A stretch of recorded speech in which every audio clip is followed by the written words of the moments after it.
Welcome to my channel. I am Simran Sahani and आज मैं आपको पढ़ाऊंगी क्लास 12th के इकोनॉमिक्स का chapter employment growth informalisation and other issues. तो इस चैप्टर में बेसिकली हम एम्प्लॉयमेंट ऑफ इंडिया के बारे में पढ़ने वाले हैं एंड इस चैप्टर का डिटेल एक्सप्लेनेशन वीडियो आज मैं आपको एक ही पार्ट के अंदर यानी कि within one video I will explain you whole chapter. And अगर आपको इंडियन इकोनॉमिक्स के बाकी चैप्टर पढ़ने हैं तो डिस्क्रिप्शन बॉक्स में प्लेलिस्ट गिवन है जहाँ से जाके आप सारे के सारे चैप्टर्स पढ़ सकते हो।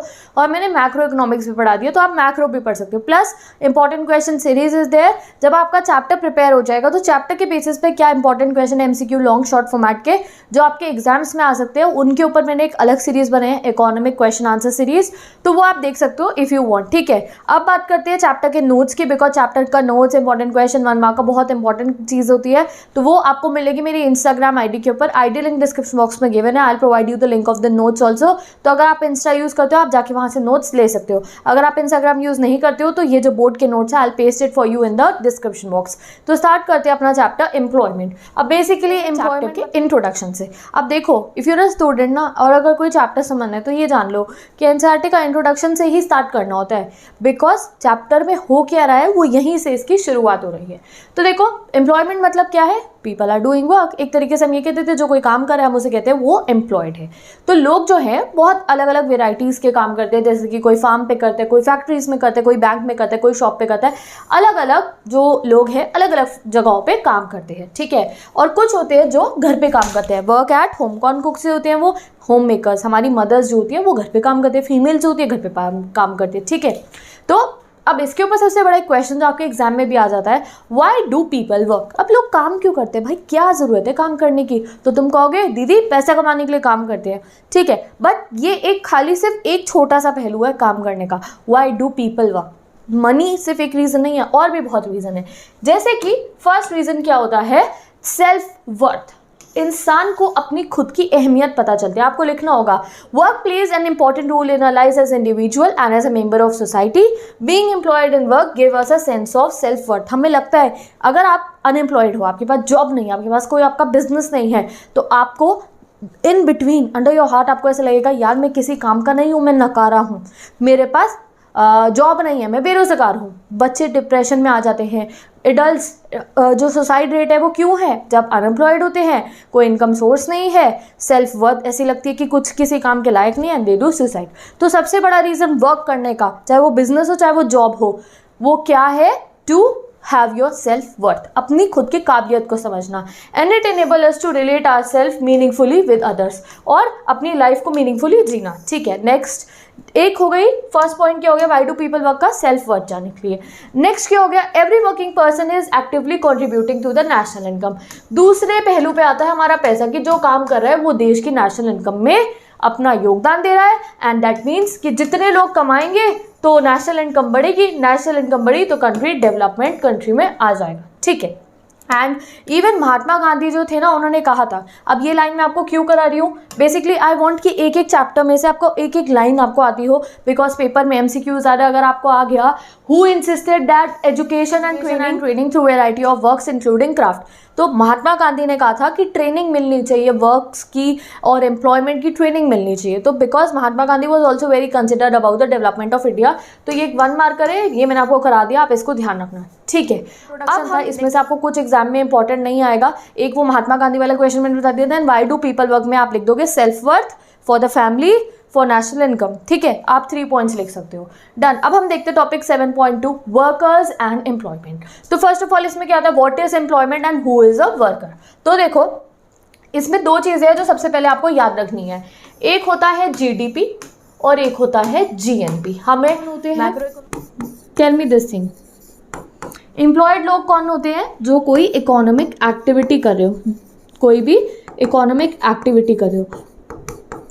अब इकोनॉमिक एक्टिविटी क्या होती है, इकोनॉमिक एक्टिविटी वो एक्टिविटी होती है जो ग्रॉस नेशनल प्रोडक्ट के अंदर कंट्रीब्यूशन कर रही होती है। अब ये ग्रॉस नेशनल प्रोडक्ट क्या है, वी नो दैट जीडीपी तो हमें पता है, the total money value of all such final goods and services produce in a country with in a year is called the gross domestic product. अब GDP पे तो हम विद इन द कंट्री लेते हैं, बट कंट्रीज का business exports और imports का भी होता है। तो हमें पता है ग्रॉस नेशनल प्रोडक्ट में कंट्रीब्यूशन देती है, उसको हम कहते हैं क्या है, इकोनॉमिक एक्टिविटी। और जो लोग इकोनॉमिक एक्टिविटी कर रहे होते हैं उन्हें हम क्या कहते हैं, एम्प्लॉयड। तो यहाँ जीडीपी जीएनपी का कॉन्सेप्ट आपके एग्जाम के लिए इंपॉर्टेंट है। ठीक है, अब हम आते हैं अपने नेक्स्ट टॉपिक के ऊपर, हु इज अ वर्कर। तो वर्कर कौन होते हैं, let's say Who are the workers? तो वर्कर कौन होते हैं, all those who are engage in economic activity वो वर्कर होते हैं और उनको हम एम्प्लॉयड बोलते हैं। चाहे वर्कर कोई छोटा काम करो, हाई कैपेसिटी काम करो, लो कैपेसिटी काम करो, if he is earning, she is earning, we call them a worker. ठीक है, अब वर्कर्स में कुछ ऐसे लोग भी होते हैं, workers also include those who help the main workers in these activities, जो मेन वर्कर को हेल्प कर रहे होते हैं। जैसे कोई बड़ी सी ऑर्गेनाइजेशन है, उसमें मैनेजर्स हैं और नीचे क्लर्क्स होते हैं, तो सब एक दूसरे को हेल्प कर रहे हैं इकट्ठी इन अ वेरी प्लान्ड वे। हमारी ऑर्गेनाइजेशन चल रही है तो उसको हम क्या बोलेंगे, हर एक जो उस ऑर्गेनाइजेशन के अंदर काम कर रहा है इंसान, उसको हम क्या बोलेंगे, ही और शी इज अ वर्कर। ठीक है, अब those who are self employed और also called worker, self employed मतलब जो एंटरप्रेन्योर्स होते हैं, जो खुद के लिए अपनी जॉब जनरेट करते हैं, तो उनको भी हम वर्कर्स ही कहते हैं। क्यों? क्योंकि वो इकोनॉमिक एक्टिविटी कर रहे हैं, वो देश के लिए पैसा कमा रहे हैं, खुद के लिए पैसा कमा रहे हैं, इकोनॉमिक एक्टिविटी हो रही है, तो those are also the workers. But एक जन है जिन्हें हम वर्कर नहीं कहते हैं, और वो कौन है, हमारी मदर्स। बिकॉज जो फीमेल्स होती हैं बेसिकली वो घर पे काम करती हैं, जितना भी वो घर पे काम करे क्या उन्हें सैलरी। ओके, तो अब एक और एमसीक्यू क्वेश्चन हमारे पास आ गया है, ये रहा दैट 2011 एंड 12 में India had about 473 million strong work force. तो आपको याद रखना है, आपको ऑप्शंस पे गिवन होगा 473 मिलियन, 478 मिलियन, तो याद रखना है 473 मिलियन वर्क फोर्स थी हमारे पास 11 एंड 12 के अंदर। अब इसमें से सबसे ज़्यादा कौन सी थी, रूरल पॉपुलेशन। इसमें से 3/4 हिस्सा जो था वो रूरल पॉपुलेशन का था। तो 473 मिलियन में से हमारी 3/4 जो थी वो थी हमारी रूरल पॉपुलेशन की। हमें पता है गांव की पॉपुलेशन ज़्यादा है, एग्रीकल्चर का शेयर ज़्यादा है, तो रूरल पॉपुलेशन थी। 70% of the workers who are men and rest of the women. और सेकेंड चीज़ भी हमें पता है दैट इंडिया में ज़्यादा कौन है, मैन है, वुमेन है। वुमेन पॉपुलेशन कम है, मैन पॉपुलेशन ज़्यादा है। तो वर्कर्स में भी 70%, ये वर्कर पॉपुलेशन रेशियो है, तो इसमें से 70% हो गए मेन और ओनली 30% आर वुमेन। ठीक है, अब women workers account for only the 1/3 of the rural workforce. ये हम बनाते हैं चार्ट रूरल वर्कफोर्स का। इसमें से 3/4 तो चली गई हमारे मेन की एंड ओनली 1/3 है वुमेन की। इंपॉर्टेंट चीज़ है जो इसमें आपको याद रखनी है। हमने पढ़ लिया गांव में 3/4 मेन पॉपुलेशन हो गई, 1/3 वुमेन हो गई। ठीक है, और हमने अर्बन एरिया की भी पढ़ ली है। बट जो वुमेन है ना, इनके साथ होती है वी कैन से दैट नाइंसाफ़ी। क्या होता है, जो वुमेन है वो घर के सारे काम कर रही है, from fetching of the water, washing the dishes, making vegetable, everything. Even farm का काम भी रूरल एरियाज़ में, जैसे कि ग्रेन्स को विनोइंग करना, उनकी बहुत सारे काम जो लेडीज़ होती हैं घर की करती हैं, बट उनको उस चीज़ का पैसा नहीं मिलता है। They are not paid in wages, in cash और इन काइंड। उन्हें किसी भी टाइप का अपने काम करने का पैसा नहीं मिलता है, और अगर उन्हें पैसा नहीं मिल रहा है तो वो कितना भी काम कर रहे हैं, हम उन्हें वर्कर नहीं कहेंगे। तो economist argue that these women should be also called workers. अब आजकल की जो इकोनॉमिस्ट है वो आर्ग्यू कर रहे हैं इस बात पे कि जब घर की लेडी इतना काम करिए, अगर वही काम आप किसी मेड से करवाओगे, वही काम आप किसी सर्वेंट से करवाओगे तो आपको उसको पैसा देना पड़ेगा। वही काम अगर आप किसी एम्प्लॉयर से कराओगे, जैसे कि किसी को आप स्पेशली एम्प्लॉय करोगे उन्हीं काम को करवाने के लिए, तो आपको उन्हें पैसा देना पड़ेगा। तो वुमेन जब वो काम करिए, घर की होम मेकर जब वो काम करिए, तो उसको हम वर्कर क्यों नहीं कहते हैं। तो ये चीज़ आपको याद रखनी है कि ओके, तो ये हमारा कंप्लीट हो गए 2 टॉपिक। ये this is just an introduction of the chapter. अब देखते हैं हम 7.3 participation of the people in employment. 7.3 देखते हैं participation of people in employment. अब इसमें हमें बेसिक कॉन्सेप्ट जो याद रखना है, what is worker population ratio. इसकी जो फुल डेफिनेशन है विद इट्स फॉर्मूला मैं आपको डिस्क्रिप्शन बॉक्स में प्रोवाइड कर दूंगी। तो वर्कर पॉपुलेशन रेशियो बहुत इंपॉर्टेंट है क्या जानने के लिए, analysing the employment situation in a country. अगर वर्कर पॉपुलेशन रेशियो हाई है तो एम्प्लॉयमेंट भी हाई है, यानी कि ज़्यादा लोग काम करें। अगर वर्कर पॉपुलेशन रेशियो लो है मतलब एम्प्लॉयमेंट कंडीशंस इंडिया की लो है। ठीक है, अब वर्कर पॉपुलेशन रेशियो का फॉर्मूला क्या है, number of workers divided by population of India, ठीक है, इनटू 100। ये है वर्कर पॉपुलेशन रेशियो निकालने का formula, number of workers divided by population and into 100। ठीक है, तो यहाँ आप देख सकते हो the worker of population ratio for India is divide the total number of workers in India by the population in India and multiply by 100। अब अगर हमें रूरल एरिया की निकालनी होगी, आपको क्वेश्चन अगर आ गया, अगर आपको रूरल एरिया की वर्किंग पॉपुलेशन रेशियो निकालने को आया तो आपको नंबर ऑफ वर्कर्स लिखोगे रूरल एरिया में कितने हैं और रूरल एरिया की पॉपुलेशन लिखोगे और उसको मल्टीप्लाई कर दोगे विद 100। ठीक है, आंसर आपका निकल के आ जाएगा। ठीक है, अब हमें this table is showing us the working population ratio. तो टोटल वर्किंग पॉपुलेशन पहले आप देख लो, male members are 52.1 and women are 16.5। अब हम इसको डिवाइड करेंगे in the rural and urban. अगर रूरल एरियाज के अंदर आप मेन की वर्किंग पॉपुलेशन रेशियो देखोगे तो इट इज़ 51.7 एंड अगर अर्बन एरियाज में देखोगे तो 53.0। अब यहाँ पे आप देख सकते हो कि अर्बन एरियाज के अंदर ज़्यादा मेन जो है वो एम्प्लॉयड है। अब यहीं पे अगर हम फीमेल का देखें तो फीमेल में रूरल एरियाज़ में 17.5 फीमेल सारे रेशो है और अगर हम अर्बन एरिया में देखें तो इट इज़ 14.2, यानी कि रूरल एरियाज़ में जो वुमेन है वो ज़्यादा एम्प्लॉयड है। एज वी नो दैट वहाँ पे जो वुमेन है वो बहुत ज़्यादा काम करती हैं, like in the farm activities also and in non farm activities. In both the cases women of the rural areas are employed. ठीक है, क्लियरली विजिबल है दैट मेन की वर्किंग पॉपुलेशन बहुत ज़्यादा है, यहाँ 51 है या 17 है या 53 है या 14 है ओनली। तो इतना बड़ा डिफरेंस क्यों है? मेन वर्किंग पॉपुलेशन ज़्यादा क्यों है, वुमेन कम क्यों है? तो उसके एक दो रीज़न है जो आपको बुक में लिखे गए हैं एनसीईआरटी में। तो फर्स्ट रीज़न ये है दैट बेसिकली वुमेन जो होती है उनको काम करने नहीं दिया जाता है। जब जो मेल मेंबर्स यानी कि हस्बैंड, ब्रदर्स, फादर जब पैसा कमा रहे होते हैं तो वुमेन को बोला जाता है कि घर बैठ के वो लोग घर के काम करें, एंड जो घर के काम वो करती है उसके लिए उन्हें पे नहीं करा जाता। Therefore they are not considered as the workers and only very minimum % of the female working population is there जिनको अलाउड होता है that they can go and work outside. Otherwise all are the home makers and उनको कोई veg नहीं मिलती है, कोई salary नहीं मिलती है। Therefore they are not considered as the worker, और यही इतना बड़ा गैप है। ठीक है, अब देखते हैं अपना next topic, self employed and the hired workers. In this we will be studying about the type of workers, यानी कि कितने टाइप के वर्कर्स होते हैं। अब देखो ये क्या है, एक मालिक होता है ना, ओनर, बिजनेसमैन, इंडस्ट्रियल, जिसको हम कहते हैं जो एक अपनी खुद की कंपनी खोलता है। जैसे आपके बुक में एग्जांपल दिया एक सीमेंट कंपनी का ओनर जिसने कंपनी की शुरुआत करी। फिर एग्जांपल दिया उस कंपनी में एक लेबरर था जो सीमेंट बनाते थे, काम करते थे, एंड एक था सिविल इंजीनियर। तो यहाँ उन तीनों वर्कर्स को हमें डिफाइन करना है कि जो कंपनी का मालिक था उसको हम क्या कहेंगे, जो लेबर है उसको क्या कहेंगे, और जो सिविल इंजीनियर है हम उसको क्या कहेंगे। तो लेट अस सी। तो सबसे पहले आते हैं सेल्फ एम्प्लॉयड। अब सेल्फ एम्प्लॉयड क्या होते हैं, यहाँ डेफिनेशन लिखिए for your board exams you have to learn this definition, and ये आपका पूरा का पूरा डेफिनेशन मैं आपको थोड़ा जूम आउट कर दूं, यू कैन सी हियर। तो कौन है सेल्फ एम्प्लॉयड?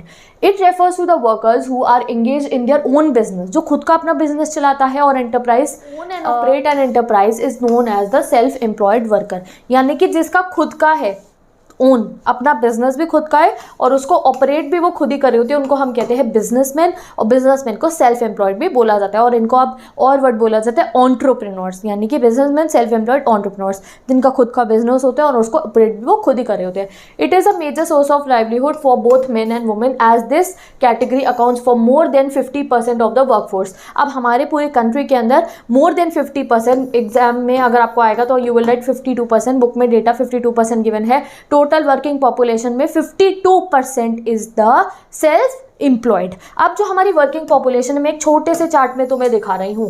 वर्किंग पॉपुलेशन जो वर्कर्स हैं दो पार्ट में डिवाइडेड है, एक हो गया सेल्फ एम्प्लॉयड, ये हो गया 52%। दूसरा आ जाता है हमारा हायर्ड वर्कर। अब हायर्ड वर्कर में दो कैटेगरी होती है, एक होते हैं रेगुलर वर्कर, एक होते हैं कैजुअल वर्कर। रेगुलर वर्कर वो हो गए जो जिन्हें रेगुलर बेसिस पे सैलरी मिलती है, जैसे स्कूल के टीचर, डॉक्टर्स, क्लर्क्स हो गए, और ये जो सिविल इंजीनियर जैसे हो गया, इनकी रेगुलर है, इनकी जॉब है, इन्होंने पढ़ाई लिखाई करी है, इनको जॉब मिला, these are the regular workers. They are getting regular salaries and the payments, everything on a regular basis. दूसरे होते हैं कैजुअल वर्कर, जैसे कि ये मजदूर हो गए, मिस्त्री हो गए, एंड ऑल द मैकेनिक्स हो गए, टेक्नीशियंस हो गए। इनको जब काम मिलेगा तभी ये जाएंगे काम करने के लिए। एक फिक्स्ड इनकम नहीं होती है इनकी, फिक्स्ड कुछ नहीं होता है। रेगुलर वर्कर्स को रेगुलर बेसिस पे एवरी मंथ उनको एंड में सैलरी मिल जाएगी, रोज़ उन्हें सुबह उठ के जॉब पे जाना है। बट अगर हम life of a worker, labourer देखें, कैजुअल वर्कर की, तो उसको जब काम मिलेगा तभी वो काम करने जाएगा। तो worker population is divided between self employed and the hired worker. Self employed में आते हैं बिजनेसमैन, एंटरप्रेन्योर्स आप कह सकते हो,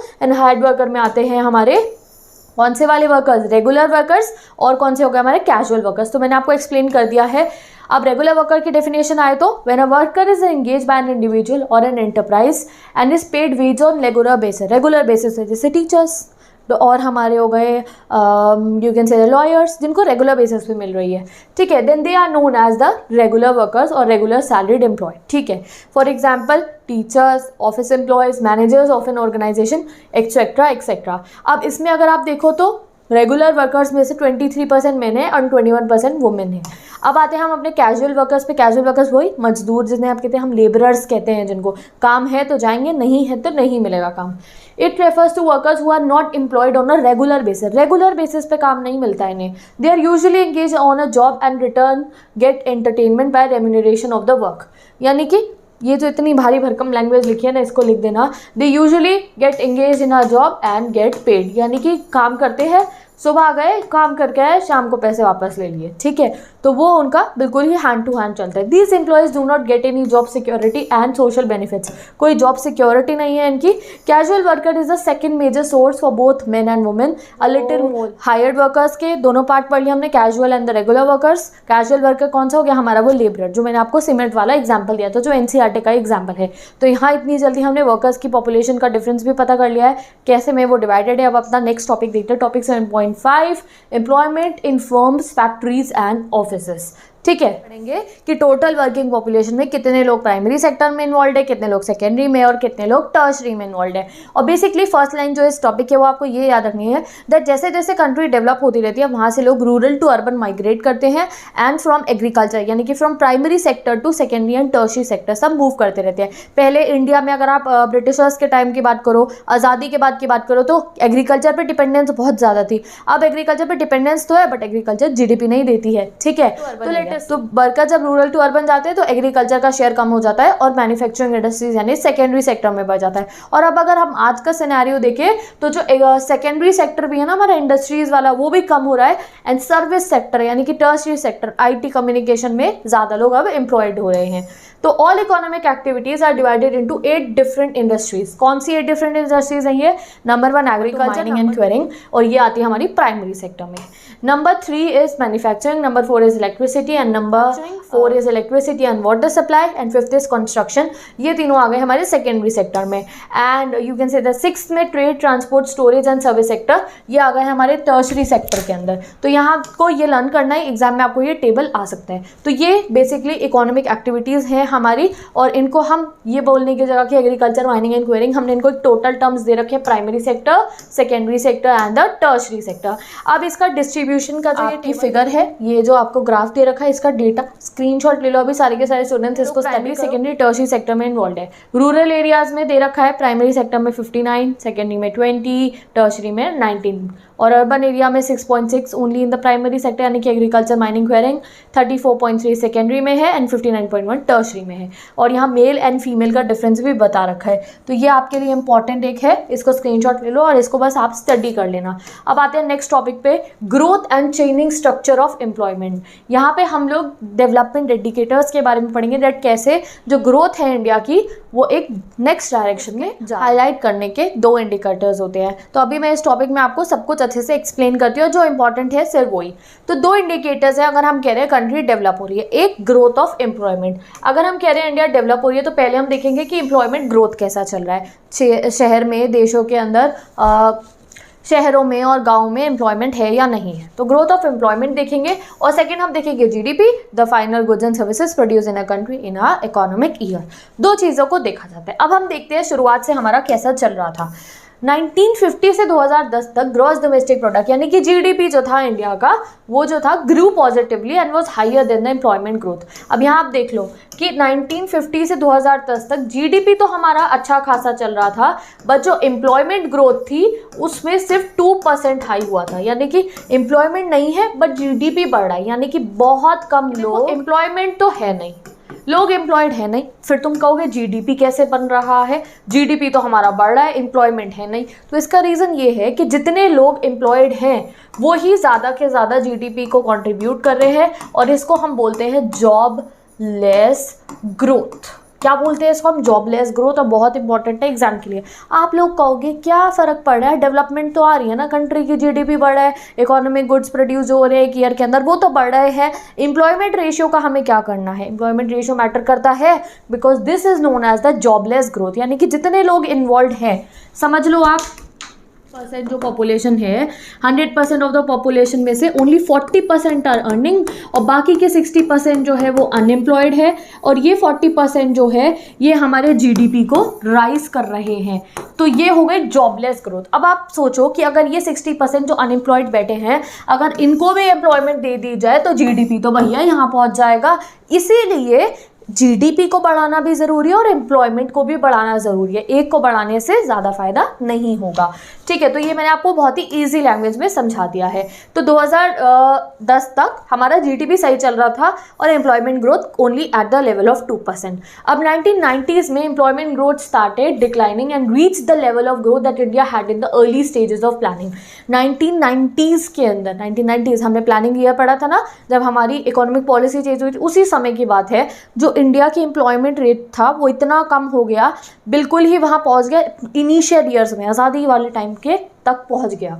इन 1972 and 73 about 74% of the workforce were engage in primary sector. ये याद रख लो, ज़्यादा इंपॉर्टेंट नहीं है, एक बार ऊपर ऊपर से देख लो। And in 2011-12 proportion has decline to about 50%। 74 से 50% हो गया हमारा एग्रीकल्चर सेक्टर में। Secondary and service sectors are showing promising future for the Indian workforce. ये हमें पता है कि आजकल लोग सेकेंडरी एंड टर्शरी सेक्टर में जाना चाहते हैं। You may notice that the share of the sectors have increase from 11 to 24% and 15 to 27%। 72 से 2012 में काफ़ी चेंज आया है। पहले प्राइमरी सेक्टर में कितना इन्वॉल्व थे, 74%, अब कितने हैं, ओनली 50%। ठीक है, सेकेंडरी सेक्टर में 11% इन्वॉल्व थे, अब हो गए हैं 15%। टर्शरी सेक्टर में 24% इन्वॉल्व थे, अब हो गए हैं 27%। ये जो मैंने यहाँ ऐसे लिख दी है, इनका स्क्रीनशॉट ले लो। दैट 2011-12 से 1972-73 से 2011-12 में ये चेंज आया। From low people are shifting from primary to secondary and from secondary to tertiary. ठीक है, अब ये हो गया हमारा चीज़ क्या है। इन the last 4 decades 1972 to 2018 people have moved from self employment to the regular salaried employed to the casual worker। अब ये हमने पहला शिफ्ट कौन सा पढ़ा, देखो पहला शिफ्ट हमने पढ़ लिया from primary to secondary to the tertiary sector. अब दूसरा शिफ्ट हम पढ़ेंगे लोग सेल्फ एम्प्लॉयड से, यानी कि बिजनेसमैन जो थे वहाँ से जा रहे हैं रेगुलर सैलरीड एम्प्लॉयड पे, यानी कि जॉब करने के लिए जा रहे हैं, और वहाँ से वो जा रहे हैं कैजुअल लेबर्स में, यानी कि मजदूरी में जा रहे हैं। वो थर्ड जो हमारी कैटेगरी है कैजुअल लेबर्स की, जिनकी फिक्स्ड नहीं होती है इनकम, उसमें जा रहे हैं। And this phenomena is known as casualisation of worker. अब आप खुद सोचो, देखो पैसा नहीं है, बिजनेस खुद का स्टार्टअप करने की वो नहीं है, पढ़ लिख के जॉब करने के लिए पढ़ाई करते हैं, जॉब करने जाते हैं, जॉब मिलती नहीं है, तो ना ही सेल्फ एम्प्लॉयड बन सके, ना ही आपको जॉब मिली, रेगुलर सैलरीड एम्प्लॉयड भी नहीं बने, तो बच्चे आखिर में आपके पास क्या चांस बचा कि आप एक कैजुअल वर्कर बन जाओगे। और जब कोई कैजुअल वर्कर बन के काम कर रहा है तो उसकी इनकम फिक्स नहीं होती है, और इसी फिनोमिना को कहते हैं कैजुअलाइजेशन ऑफ वर्कर। ठीक है, तो इस एग्जाम्पल से याद कर लेना कि एक लड़का है, उसके पास अपना बिजनेस करने का पैसा नहीं था, उसने पढ़ाई लिखाई करके सोचा जॉब करूंगा, इंजीनियर बनूंगा, जॉब करूंगा। अब जब जॉब ही नहीं मिली उसको अनएम्प्लॉयमेंट की वजह से, तो एट द एंड उसने क्या करा, वो एक फैक्ट्री के अंदर जाके काम करने लग गया, अकाउंटेंसी करने लग गया फैक्ट्री के अंदर जाके। तो क्या फ़ायदा हुआ उसका, कुछ भी काम करने लग गया, या फिर कोई भी काम, फैक्ट्री का कोई भी काम करने लग गया। जो कैजुअली एम्प्लॉयड था उसमें उसको फिक्स्ड सैलरी नहीं थी, कभी बुलाया कभी नहीं बुलाया, कभी भी उसे निकाल सकते थे, कोई जॉब सिक्योरिटी नहीं थी, तो इसको क्या बोलेंगे, कैजुअलाइजेशन ऑफ वर्कर्स। यही फिनोमिना आजकल इंडिया में देखा जा रहा है। तो scholars call the process of moving from self-employed to the regular salaried employed to casual workers as the casualization of workforce.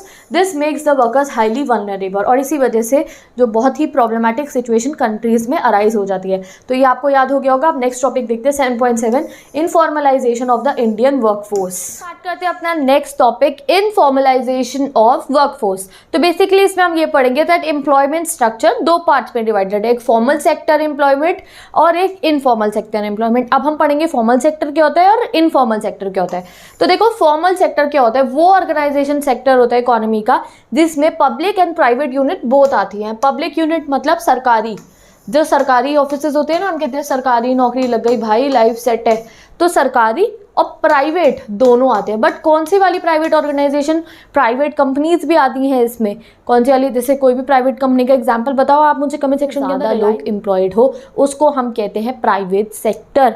Any business जो प्राइवेटली ओन्ड है बट जिसमें 10 से ज़्यादा एम्प्लॉयज़ होने चाहिए उसको हम क्या बोलेंगे, प्राइवेट सेक्टर। और जो सरकारी नौकरी होती है, पब्लिक सेक्टर जो होती है, उसको भी हम इंक्लूड करते हैं इन द फॉर्मल सेक्टर। ये होते हैं फॉर्मल सेक्टर वाले। तो अगर आपको एग्जाम में लिखने को है फॉर्मल सेक्टर में क्या इंक्लूडेड है, तो आपको लर्न भी नहीं करना है। एक पब्लिक सेक्टर और प्राइवेट सेक्टर वो जिसमें 10 से ज़्यादा हायर्ड वर्कर्स होते हैं, ठीक है। The worker of these sectors are entitled to social security benefits such as pensions. इन सारे वर्कर्स को, जो भी पब्लिक सेक्टर में और private sector more than 10 hired workers में एम्प्लॉयड होते हैं, इनको सोशल सिक्योरिटी मिलती है, यानी कि रिटायरमेंट के बाद पेंशन मिलती है। The workers are called formal sector workers, और इनको हम क्या कहते हैं, फॉर्मल सेक्टर के वर्कर्स, ठीक है। अब फॉर्मल सेक्टर आपने पढ़ लिया है, अब पढ़ते हैं हम इनफॉर्मल सेक्टर वर्कर्स। अब ये इनफॉर्मल सेक्टर वर्कर्स कौन होते हैं? It refers to unorganised sector of the economy. ये अनऑर्गेनाइज्ड है। It includes all such private establishments who hires less than 10 workers. तो आपको बहुत ईजिली याद है, उसमें प्राइवेट वाला कौन सा था, जिसमें मोर देन 10 थे। इसमें लेस देन 10 वालों को हम क्या बोलेंगे, इनफॉर्मल सेक्टर। लेस देन 10 वाले कौन से, इनफॉर्मल सेक्टर्स, ठीक है। अब 2 लाइन आपको कंप्लीट हो गई है। The workers of this sector does not entitle to any social security benefits, यानी कि जो इनफॉर्मल सेक्टर में काम करें उन्हें कोई पेंशन नहीं मिलती है आफ्टर रिटायरमेंट। द वर्कमेंट to more than 90% of the workforce, यानी कि इंडिया का 90% ऑफ द वर्कफोर्स जो है वो इनफॉर्मल सेक्टर में एम्प्लॉयड है, ठीक है। अब इनफॉर्मलाइजेशन क्या होता है, लेट अस स्टडी। ये डेफिनेशन आपको एग्जाम में लिखने को आएगी, what is informalisation, explain the difference between formal sector and informal sector. ये 2 क्वेश्चंस बहुत इंपॉर्टेंट है आपके एग्जाम के लिए। तो informalisation refers to a situation when people tends to find employment more in informal sector of the economy and less in formal sector. It generally happens as informal sector requires fewer amounts of qualification and formalities to get the job. अब informalisation of workforce मतलब एक ऐसी situation जिसमें लोगों को सिर्फ और सिर्फ इनफॉर्मल सेक्टर में ही जॉब मिल रही है, इनफॉर्मल सेक्टर में ही जॉब मिल रही है, फॉर्मल में नहीं मिल रही है। इस चीज़ को हम कहते हैं इनफॉर्मलाइजेशन ऑफ द वर्कफोर्स। जैसे कि बताया मैंने आपको 90% पीपल तो इनफॉर्मल सेक्टर में एम्प्लॉयड है। अब ऐसा क्यों है, फॉर्मल की तरफ लोग क्यों नहीं जा रहे हैं? क्योंकि इनफॉर्मल सेक्टर के अंदर ज़्यादा डिग्री की ज़रूरत नहीं है, डिग्री कम भी है तो भी आपको जॉब मिल जाएगी, कोई एजुकेशनल क्वालिफिकेशन नहीं है तो भी आपको जॉब मिल जाएगी, और आपके अंदर अगर थोड़ा एप्टीट्यूड कम भी है तो भी आपको जॉब मिल जाएगी। तो इन सब रीजंस की वजह से, लेस फॉर्मेलिटीज़ की वजह से most of the people are going towards the informal sector. जिसको जॉब नहीं मिलती है वो इनफॉर्मल सेक्टर में जाके जॉब सीख कर लेता है, ठीक है। और फॉर्मल सेक्टर बहुत कम है बिकॉज वहाँ पे हाईली एजुकेटेड क्वालिफिकेशन लोग एम्प्लॉयड होते हैं, ठीक है। तो आपको डेफिनेशन में लिखना है, informalisation refers to situation in which people are having job in informal sectors more than the formal sectors. It generally happen as informal sector requires fewer amount of qualification and formalities, क्योंकि इसमें qualification कम चाहिए और formalities भी बहुत कम होती है। तो ये definition आप याद कर लो अपने एग्जाम के लिए। अब आते हैं हम अपने नेक्स्ट टॉपिक पे 7.8, what is unemployment। तो देखो अनएम्प्लॉयमेंट की बहुत सारी डेफिनेशन होती है, बट एनसीईआरटी में NSSO ने जो डेफिनेशन बताई है वो मैं एक बार आपको पढ़ा देती हूँ। NSSO क्या है, डेफिनेशन वर्ड बाय वर्ड मैं आपको रीड करके नहीं बता रही हूँ, आप बोर्ड पे लिखिए, मैं आपको बता देती हूँ NSSO क्या कहता है। NSSO कहता है कि अनएम्प्लॉयमेंट वो चीज़ है जहाँ पे लैक ऑफ वर्क है, बट जो पर्सन है he is willing to seek work, यानी कि एक इंसान है उसको काम नहीं मिल रहा है बट वो काम करना चाहता है, तो वो काम करने के लिए डिफरेंट जगहों पे जाके जॉब सीख करते हैं, जैसे कि एम्प्लॉयमेंट एक्सचेंज में, इंटरमीडिएट पे, इवन अपने फ्रेंड्स से और अपने रिलेटिव से भी जॉब मांगते हैं। आगे डिस्कस करेंगे। तो सबसे पहले इकोनॉमिस्ट अनएम्प्लॉयमेंट को क्या बोलते हैं। तो economist define unemployment person as one who is not able to get employment of even 1 hour in half a day, यानी कि इंसान वो है जिसको आधे दिन के अंदर 1 घंटे का भी काम करने को नहीं मिल रहा है। Basic definition of unemployment is given in the description box. There are 3 sources of data on unemployment. अगर हमें अनएम्प्लॉयमेंट के बारे में पढ़ना है तो काफ़ी सारे डेटास हमें मिलते हैं, यानी कि इंडिया में कितनी अनएम्प्लॉयमेंट है ये हमें कौन बता सकता है। इंडिया की national sample survey organisation, official reports of employment and unemployment situation, जो ऑफिस की रिपोर्ट होती है, annual reports of periodic labour, force survey at directorate general of employment and training and data of registration with employment exchange. तो ये जो 5 हैं इन सबको आपको याद रखना है, ये आपके शॉर्ट क्वेश्चन में आ सकता है। 3 भी आप याद कर लो, बहुत है। दैट कौन एम्प्लॉयमेंट की रिपोर्ट देता है, हमें कैसे पता चलेगा कि कितनी अनएम्प्लॉयमेंट है इंडिया के अंदर। तो NSSO हो गई हमारी, और हमारी ऑफिशियल रिपोर्ट्स ऑफ एम्प्लॉयमेंट हो गई, annual report of periodic labour. Easy से 4 लर्न कर लो आप, ठीक है। करते हैं टाइप ऑफ अनएम्प्लॉयमेंट, कितने टाइप की अनएम्प्लॉयमेंट होती है। तो पहली होती है रूरल अनएम्प्लॉयमेंट, यानी कि गाँव के अंदर, रूरल एरियाज के अंदर अनएम्प्लॉयमेंट है।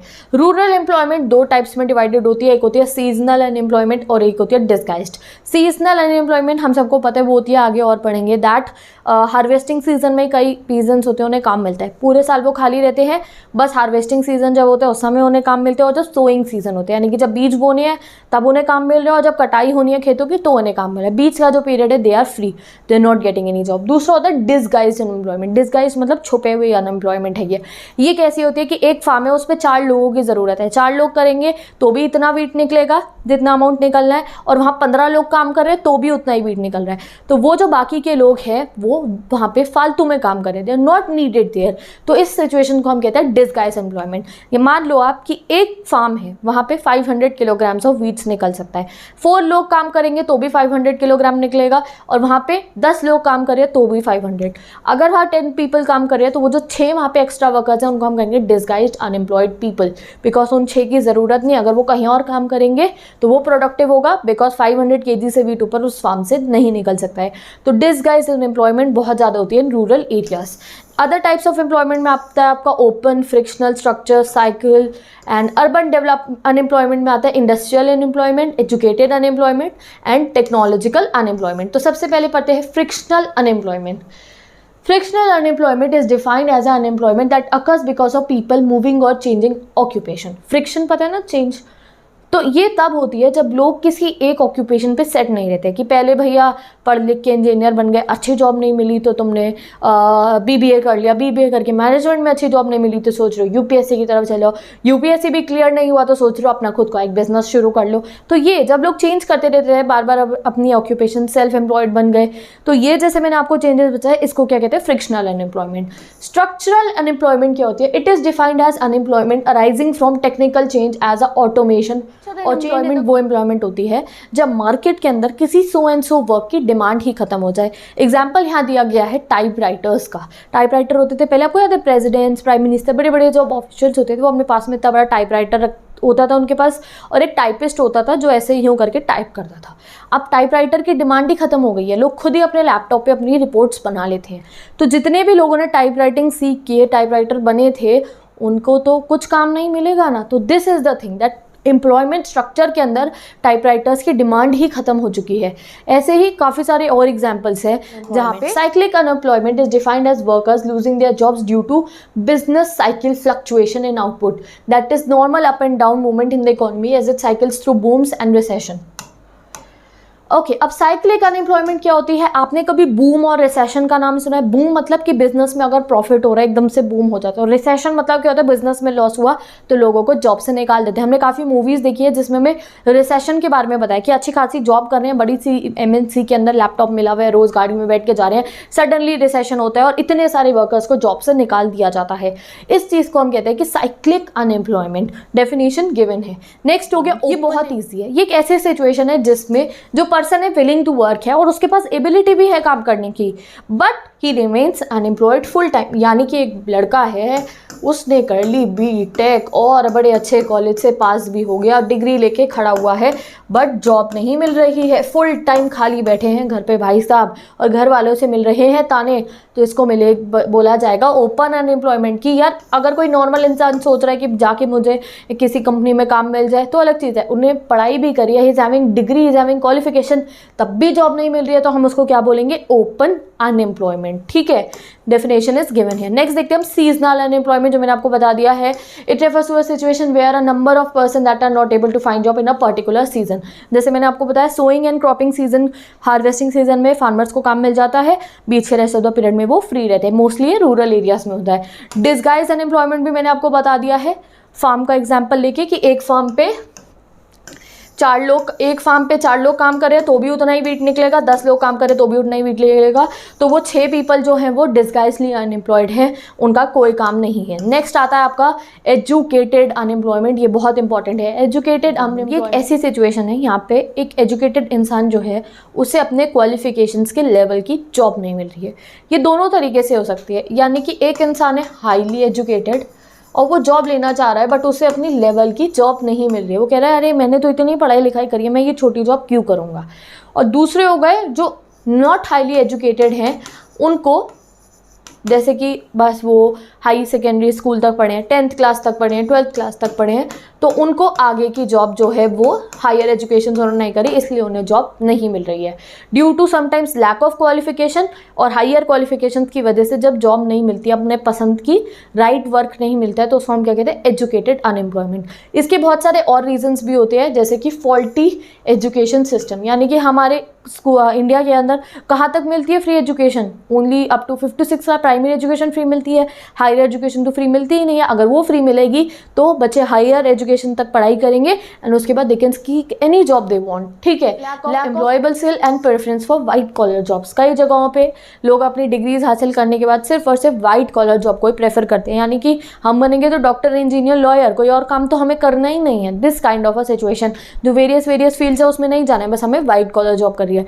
तो इसको कह रहे हैं एजुकेटेड अनएम्प्लॉयमेंट, दैट एजुकेटेड हो, काम कर सकते हो, बट तब भी राइट वर्क मिलने का इंतजार कर रहे हो एंड यू आर अनएम्प्लॉयड, ठीक है। तो ये हमने सब डिस्कस कर लिए हैं। What are the unemployed people known as, different type of unemployments known as. इसके डिस्क्रिप्शन बॉक्स में मैं डिटेल पेस्ट कर दूंगी सबकी डेफिनेशन। अब हम पढ़ते हैं एम्प्लॉयमेंट जनरेशन। अब जब अनएम्प्लॉयमेंट होती है तो सबसे बड़ी चीज़ क्या होती है कि चलो भैया एम्प्लॉयमेंट देश के अंदर जनरेट करते हैं। तो पहली चीज़ क्या है, मनरेगा। यार मैं 6 से पढ़ती आ रही हूँ, ये मनरेगा ये एग्जाम में डेफिनेटली आएगा। It is known as national Mahatma Gandhi national rural employment guarantee act, यानी कि गारंटी मिलेगी इसमें एम्प्लॉयमेंट की, किसको, उन वॉलंटियर्स को 100 दिन की एम्प्लॉयमेंट मिलती है, यानी कि 100 दिन तक उनको काम मिलेगा। क्या करने का, अनस्किल्ड वर्क। अनस्किल्ड वर्क मतलब जैसे कि कोई सड़क बननी है, रोड बननी है, टैंक बनना है, डैम्स बनने हैं, अनस्किल्ड मैनुअल वर्क करने का, तो इन्हें मिलते ही का कि आपको जॉब मिलेगी ही मिलेगी। एम्प्लॉयमेंट गारंटी एक्ट, ठीक है। इसके अलावा और भी काफ़ी सारी स्कीम्स है जो गवर्नमेंट ने लॉन्च करी है फॉर द एम्प्लॉयमेंट जनरेशन। हमें एनसीईआरटी में इतना नहीं बताया गया, बट स्टिल मैंने आप लोगों के लिए यहाँ पे मैनेज कर दिया है। I have written here remedial measures for unemployment, यानी कि अगर हमें अनएम्प्लॉयमेंट हटानी है देश से तो हम क्या क्या कर सकते हैं। तो अगर आपको एग्जाम में क्वेश्चन है आप ये पॉइंट्स लिख सकते हो। For example, accelerating growth rate of GDP, अगर हम जीडीपी को बढ़ाएंगे तो एम्प्लॉयमेंट बढ़ेगी। कंट्रोल ऑफ पॉपुलेशन ग्रोथ, काफ़ी सारे रीजन अनएम्प्लॉयमेंट के ये क्या है कि पॉपुलेशन ग्रोथ बहुत हाई है, इस वजह से लोग unemployment. Development to small scale enterprises, जो रूरल एरियाज है वहाँ पे अगर स्मॉल इंडस्ट्रीज बन जाएंगी तो वहाँ पे भी लोगों को एम्प्लॉयमेंट मिलेगा। एनकरेजमेंट इन इंफ्रास्ट्रक्चर डेवलप करो, नए नए स्कूल्स बनाओ, कॉलेजेस बनाओ, हॉस्पिटल्स बनाओ, इंडस्ट्रीज सेटअप करो जिससे कि वहाँ पे जाके लोग एम्प्लॉयड हो सके। Special employment programs, different employment programs होने चाहिए। एंड रैपिड इंडस्ट्रियलाइजेशन है तो एम्प्लॉयमेंट है, ठीक है। Special programs to fight poverty and unemployment, तो मनरेगा हमने पढ़ लिया, ये पॉवर्टी हटाने के लिए, एम्प्लॉयमेंट जनरेट करने के लिए है। और डिफरेंट प्रोग्राम जैसे स्वर्ण जयंती शहरी स्वरोजगार योजना, इसमें हमने पढ़ा हुआ है छोटे होते हुए कि रोजगार बनाना चाहिए, सेल्फ एम्प्लॉयड बने बाय ओपनिंग सम शॉप्स। स्वर्ण जयंती ग्राम स्वरोजगार योजना, प्रधानमंत्री ग्रामोदय रोजगार योजना। तो ये तीनों आप याद कर लो, इनकी डेफिनेशन मैं डिस्क्रिप्शन बॉक्स में पेस्ट कर दूंगी दैट ये स्कीम्स क्या क्या है। अगर एम्प्लॉयमेंट जनरेशन स्कीम के बारे में लिखने आया मनरेगा और ये 3 अगर आपने लिख दी you will get full marks. तो अब हमने पढ़ लिया फॉर्मल सेक्टर क्या था, इनफॉर्मल सेक्टर क्या था, एम्प्लॉयमेंट कितने टाइप्स की होती है और एम्प्लॉयमेंट जनरेशन स्कीम्स पढ़ ली। तो यहाँ पे आपका चैप्टर फुल कंप्लीट हो गया है। हमने डिटेल वे में पढ़ लिया दैट किस तरीके से इंडिया का एम्प्लॉयमेंट स्ट्रक्चर चल रहा है। नेक्स्ट चैप्टर में हम इंफ्रास्ट्रक्चर के बारे में पढ़ेंगे। तो now let's end this chapter by reading the conclusion. तो conclusion word by word read करते हैं। In the last few decades there has been rapid growth in the gross domestic product but without simultaneous increase in employment opportunities. हमने chapter में यही पढ़ा है, देखो कि जीडीपी तो हमारा बढ़ रहा है बट जीडीपी के साथ साथ एम्प्लॉयमेंट नहीं बढ़ रहा है। और इस चीज़ को हम क्या कहते हैं, जॉबलेस ग्रोथ, कि आप जीडीपी तो बढ़ा रहे हो बट एम्प्लॉयमेंट तो बढ़ाओ, ठीक है। This has forced the government to take up initiatives in generation employment opportunities, particularly in rural areas. और इसीलिए गवर्नमेंट को अब स्टेप लेना पड़ेगा to encourage employment opportunities in basically in rural areas. अगर शहर में आपको अब अगर देश में तरक्की लानी है तो गांव से शुरुआत करनी पड़ेगी. तो वही चीज़ है, अगर रूरल एरिया के अंदर एम्प्लॉयमेंट बना दी तो पूरा का पूरा जो देश है वो अपने आप ही डेवलप हो जाएगा. और यहाँ पे हमारा ये चैप्टर का हो गया है डी एंड. तो चैप्टर को एक बार वाइंड अप कर लेते हैं. क्या क्या पढ़ा हमने इस चैप्टर के अंदर? तो हमने चैप्टर स्टार्ट करा था दैट एम्प्लॉयमेंट होती क्या, हमने एम्प्लॉयमेंट का मीनिंग जाना. फिर हमने ये पढ़ा कि प्राइमरी टर्शियरी सेक्टर में कितने लोग इन्वॉल्व हैं, सेकेंडरी सेक्टर में कितने लोग इन्वॉल्व हैं. फिर हमने ये पढ़ा 2 indicators of the growth and development. क्या थे वो? एक जीडीपी, एक एम्प्लॉयमेंट रेट. हमने पढ़ा कि खाली जीडीपी से कुछ नहीं होता है, एम्प्लॉयमेंट भी अगर इंडिया के अंदर है, किसी कंट्री का एम्प्लॉयमेंट रेट कम है और जीडीपी हाई है तो हम उसको जॉबलेस ग्रोथ कहते हैं.